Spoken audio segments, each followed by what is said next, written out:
Welcome to the Box Score Sports Podcast.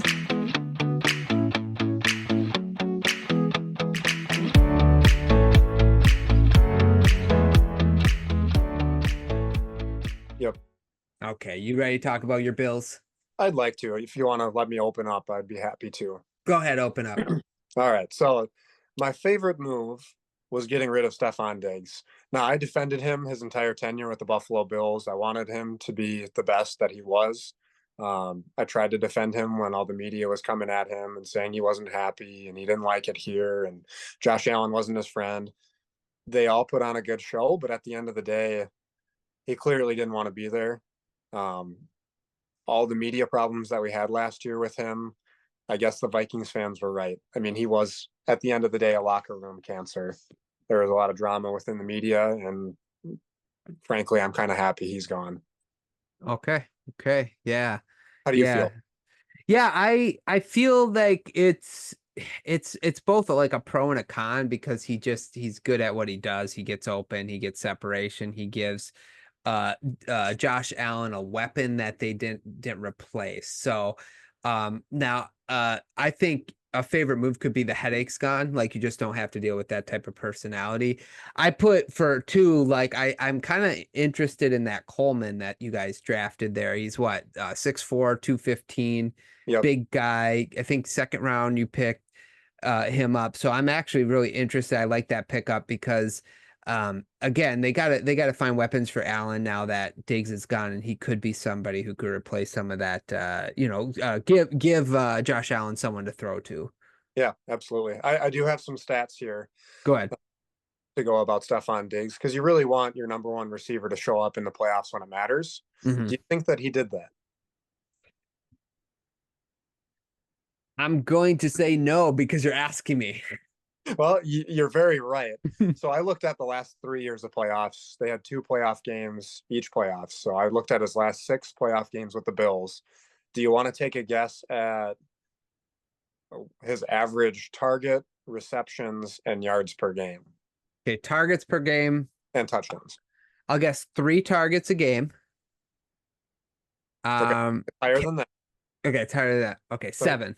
Yep. He averaged 7.5 targets per game. Okay. 3 catches a game. A little better than that. So 4.5 catches per game. Okay. And yards per game on average. 56. 48. Oh, okay. That's so rough. And how many touchdowns do you think he scored in that span of the 0. Zero. Yeah.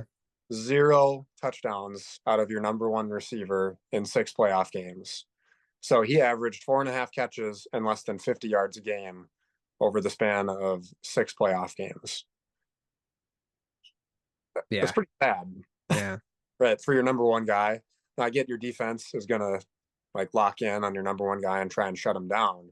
But you claim to be the number one receiver in the NFL and you don't show up in the playoffs when it matters. And then the big meme comes out about him standing in Kansas City looking at the confetti and him yelling at Josh Allen in the playoffs. So perform better and you wouldn't have that happen. That's right. Exactly. Yeah. Good stats. Okay, so then what was your least favorite move? I really hated seeing Gabe Davis go. I feel like he was a pretty integral part of our offense. Fantastic run blocker. Performed well in the playoffs. So he's going to be missed on that offense. Yeah, I put least favorite as far as like I do like the draft of Coleman, but there's not really a plan, like a successor that you can be confident in as far as weapons go. We got to see it in Coleman. They got Curtis Samuel. I've always kind of been mildly interested in him. I've always thought he could be good, but I think he's like coming off hurt. You signed MVS. You know how I feel about him. Yeah, I'll do. Yeah, exactly. The only thing that we do have is we drafted a tight end first overall with our first pick last year. And then we got Dawson Knox. So people don't see them as like elite pass catchers, but I think Kincaid is. He's more of a wide receiver than he is a tight end. Yeah, I agree. I like that as well. And let's see, last year he had what, almost 700 yards receiving. So he did pretty good. So maybe he'll be more involved in the offense as well, which would be good for the Bills if he steps up. just I wish there was just someone else. That's all, Yep. And they didn't really address it. Now they might not also had the money to address it, to be fair. Like you only can do as much as you can do, whatever. But when you see like, I was looking like I don't know. I'm trying to think like Dante Johnson went for like a third round pick or maybe a sixth, a fifth, or a second and a fifth. It's like, why don't you take a chance on Deontay Johnson? He's a proven player. Just a player like that would have been nice for them. Somebody they knew they could rely on the outside. But Right. Or Jahan Dotson, he was just traded too. right, Those exactly. two guys right there. Yeah, yeah. Okay. Biggest green flag. It's tough for me to give a green flag to this team because they have had so much overturn. But I like the age. Like our defense the last couple of years was aging way out. We got rid of 3 of our starting corners and safeties. So we're just a lot younger. Can you find that continuity in that defense to be able to make it work with the age that you have now? Yeah, that's a good one. I like that. I went with you still have the best quarterback in the division, and that's all that Yeah. like Josh Allen, people I've never understood because I remember I think it was last year, there middle last year, when Josh Allen, the Bills were struggling a little bit and Tua was just going nuts. They played Denver and all these bottom feeding teams and putting up a ton of points. I remember I was listening to a podcast and we were like, oh, Tua is now the best quarterback in the division. I'm like, you guys are idiots. He is not. And I'm a Dolphin fan. Like Yeah. I'm not like Josh Allen is the best quarterback. He showed it towards the end. So you have that. I'm kind of interested too to see Josh Allen without the weight of having to give Stefon Diggs the ball. I'm kind of curious about that. So it's not that I both like that he's gone, and I just wish they had a talent like him. But other than that, they might have found someone. They could have a talent like that on there. I'm really interested to see what he does without having that weight of worrying about getting this guy the ball. Otherwise, he's going to be in your ear the entire time. No, I like that point a lot too. Being in Wisconsin, we watched a lot of Packer games. And you saw that with Jordan Love last year. He had to pass the ball around. I think Yeah, it was 7 games in a row where there was 7 different guys that led in receptions and yards. Like you have to spread the ball around to different guys because there is no number one option. You just take what's open and that's it. correct. Yeah, right. Exactly. Exactly. Okay. Biggest red flag for you. It's defense. We Mhm. lost Matt Milano, our number one linebacker, for I'm guessing a majority of the year with a torn bicep.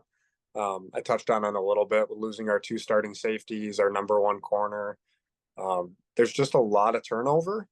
So, like I said, can you find that continuity on defense within the first couple games and gel together with a lot of new faces? Yeah, just to reiterate, because that's what I have. Phillips, Floyd, Poyer, White, Hyde, Lawson, Joseph, Jackson. Those are just some of the names you lost on your defense Yeah. last year. And Milano got injured, as you mentioned. So that's my biggest red flag. It's you're right, they're young, but sometimes with youth comes mistakes, right? You don't got like veterans nowhere to be, when you've been in the league a couple years. So can they like survive the growing pains of a young defense before it gets good? Probably in the middle of the season we'll start to see reap the benefits of that typically, but yeah, just a lot of loss on the defensive side of the ball. Fantasy go to? It's James Cook. Yeah. I know everybody's going to flock to Josh Allen, and they're not wrong. He should be probably the number one fantasy quarterback. But James Cook really is everything that opens up this offense. Last year, their run game was really, really good and strong. And I would expect with the lack of weapons they have, the running game is going to be the focal point. So if you're going to draft a Bills player, probably make sure it's James Cook. Yeah, I love that one. I also will say, just a flyer on Keenan Coleman. I'm that interested in him that I would probably, if you can, just take a flyer on him because somebody has to get the targets. And like you mentioned too, maybe Kincaid would be Yeah. another flyer at tight end Yeah. if you I'd miss rather like. 8 at his ADP over Keon Coleman. Okay, And okay. Coleman's ADP is somewhere around 100, which would put him at like a wide receiver 4 or 5, which probably you don't want to draft him at that point. So yeah, I'd rather have Kincaid over him with the ADP. Yeah, because if you miss on one of those top tight ends, like top 10 tight ends, you might as well wait till the end and take a flyer on someone. That's a guy you could take a flyer on. Absolutely. Prediction. 12-5. Okay. I think it's realistic for them to go 14-3. Okay. So big year for them is what you're predicting. Okay, I have 11. Hoping so. Yeah. So you have 12-5. I have 11-6, just a game off. So, but so both of us have the Bills winning the division. You have the Jets finishing second. I have the Dolphins, and then you have the Dolphins third. I have the Jets, and dead last we have the Patriots. Yeah. Thanks so much for watching this clip of the Box Score Sports Podcast. I hope you guys enjoyed. If you haven't yet, please subscribe to our channel. Follow us on Instagram and Twitter or X. And we'll talk to you guys real soon. See ya.